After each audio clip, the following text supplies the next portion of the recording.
مختصر حمد اور درود و سلام کے بعد محترم بھائیوں، بزرگوں، نوجوان ساتھیوں اور پردہ نشی میری ماں و معززات بہنیں،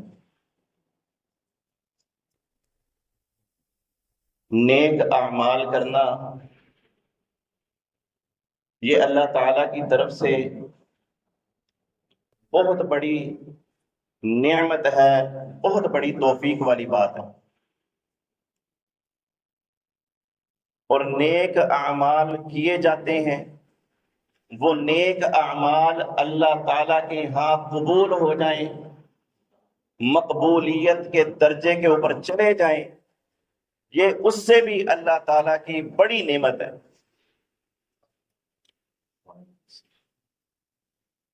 محترم بھائیوں، بندہ کوئی بھی نیک عمل کرتا ہے، نماز پڑھتا ہے، روزہ رکھتا ہے، تلاوت کرتا ہے، صدقات و خیرات کرتا ہے،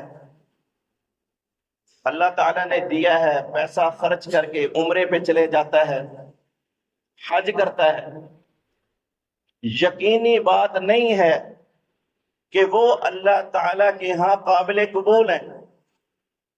ممکن ہے کہ بندہ اللہ تعالیٰ کی عبادات کے اندر مگن ہو، اچھے اچھے اعمال کر رہا ہو، لیکن وہ اللہ تعالیٰ کے ہاں قابل قبول ہی نہ ہو۔ اور یہ کوئی اپنی طرف سے بات نہیں ہے، قرآن و حدیث کے اندر، قرآن و سنہ کی روشنی کے اندر یہ دلائل موجود ہیں کہ نیک اعمال سارے کے سارے اللہ تعالیٰ قبول نہیں کرتے۔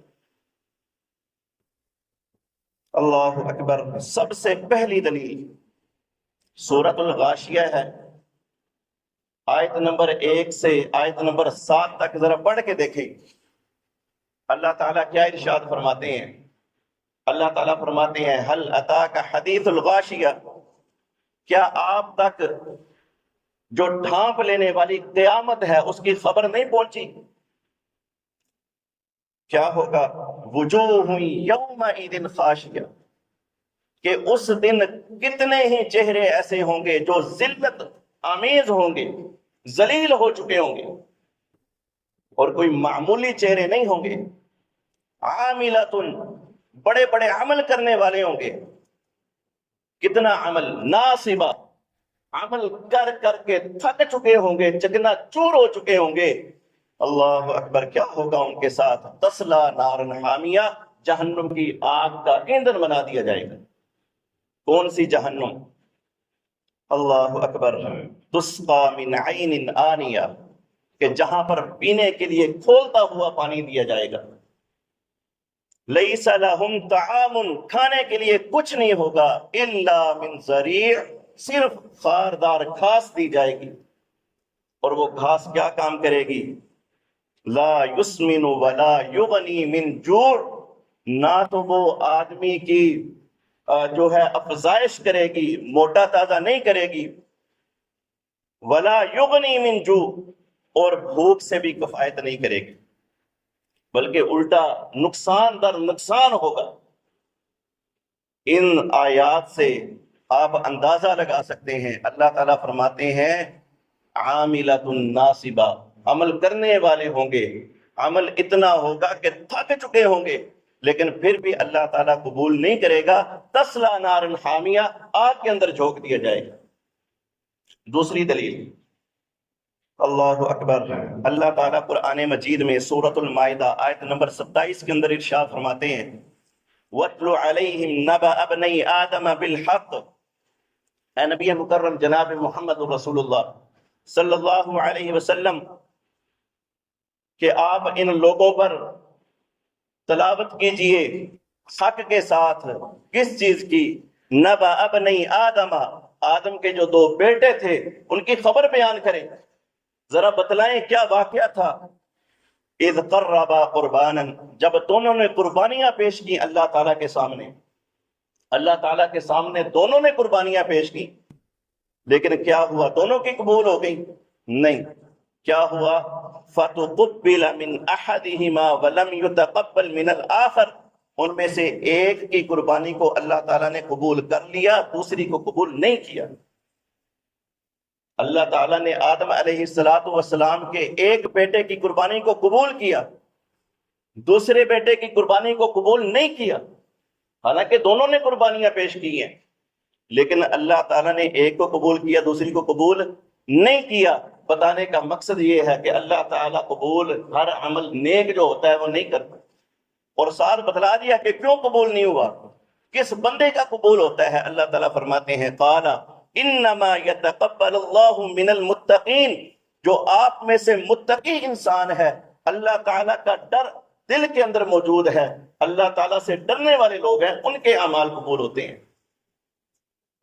اور محترم بھائیوں، تیسری دلیل نبی صلی اللہ علیہ وسلم ارشاد فرماتے ہیں، صحیح الترغیب کے اندر 529 نمبر حدیث ہے، اللہ اکبر، نبی صلی اللہ علیہ وسلم نے ارشاد فرمایا ان الرجل لا يصلي 60 سنتاً، کہ بے شک ایک آدمی ہے، اللہ تعالیٰ نے 60 سال تک کی عمر دی ہے، 60 سال وہ نمازیں پڑھتا ہے، وما تقبل له صلاۃ، اللہ تعالیٰ اس کی ایک نماز بھی قبول نہیں کرتا۔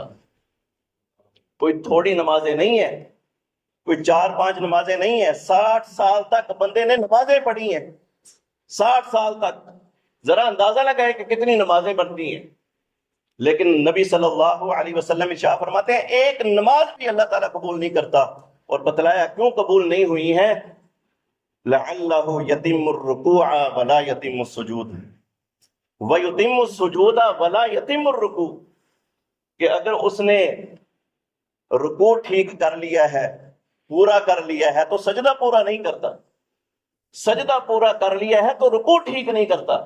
صرف اس ایک وجہ سے اللہ تعالیٰ اس کی 60 سال کی عبادت جو ہے وہ کسی کھاتے میں نہیں لاتا، اللہ تعالیٰ اس کو قبول نہیں کرتا۔ اور محترم بھائیوں، اس حدیث سے یہ بات ثابت ہوتی ہے کہ ہم سمجھتے ہیں کہ ہم نمازیں پڑھ رہے ہیں اور روزے رکھ رہے ہیں، تلاوت کیے جا رہے ہیں، اللہ تعالیٰ کے ہاں قابل قبول ہے۔ محترم بھائیوں کی یہ کوئی سکے بند بات نہیں ہے، اللہ تعالیٰ ہر عمل قبول نہیں کرتا، اور اس کی وجوہات ہیں، یہاں پر بھی وجہ بیان ہوئی ہے کہ یا تو رکوع پورا نہیں ہے، یا پھر سجدہ پورا نہیں، سنت کے مطابق نہیں ہے، بیچ میں جو چیز جو پڑھی جانے والی ہے وہ بندہ پڑھتا نہیں ہے۔ اللہ اکبر۔ چوتھی دلیل نبی صلی اللہ علیہ وسلم ارشاد فرماتے ہیں کم من صائم لیس له من صیامه الا الظمأ وکم من قائم لیس له من قیامه الا السحر۔ دارمی کی روایت ہے، مشکات المصابیح کے اندر اس کا 2014 نمبر اس کا نمبر ہے، رقم ہے۔ نبی صلی اللہ علیہ وسلم کیا ارشاد فرماتے ہیں، کم من صائم لیس له من صیامه الا الظمأ، کتنے ہی روزہ دار ایسے ہیں کہ اس کو روزے کا کوئی فائدہ نہیں ہوتا، الا الظمأ، سوائے بھوک اور پیاس برداشت کرنے کے۔ روزہ رکھا ہے، سحری کی ہے، پورا دن کچھ نہیں کھایا، شام کو مغرب کا وقت ہوا ہے، افطاری کی ہے، لیکن محترم بھائیوں اجر کوئی نہیں ہے، سوائے بھوکے اور پیاسے رہنے کے کچھ جو ہے وہ بندے کے پلے نہیں پڑتا۔ اور ساتھ ہی فرمایا وَكَمْ مِنْ قَائِمٍ، کتنے ہی قیام کرنے والے، راتوں کو کھڑے ہونے والے، راتوں کو کھڑے ہو کر کے قیام کے اندر قرآن سننے والے، سنانے والے، کتنے ہی قیام کرنے والے ایسے لوگ ہیں، لَيْسَ لَهُ مِنْ قِيَامِهِ، جو قیام ہے ان کا ان کو کچھ فائدہ نہیں دیتا، إِلَّا السِّحْرَ، سوائے جاگنے کے، سوائے مشقت کے، سوائے تھکاوٹ کے کچھ حاصل نہیں ہوتا۔ محترم بھائیوں، یہ 4 دلائل قرآن و سنت سے یہ آپ کے سامنے پیش کیے گئے ہیں کہ ضروری نہیں ہے ہم نیک عمل اپنے طور پہ سمجھ کے کر رہے ہیں اور اللہ تعالیٰ کے ہاں قبول ہو جائیں۔ ذرا دیکھیں، پرکھیں اپنے آپ کو، ذرا اندازہ لگائیں کہ ہم کہیں ایسی کیٹیگری کے اندر نہ چلے جائیں کہ ہماری 60 سال کی عبادت ہو لیکن وہ اللہ تعالیٰ کے ہاں قابل قبول ہی نہ ہو۔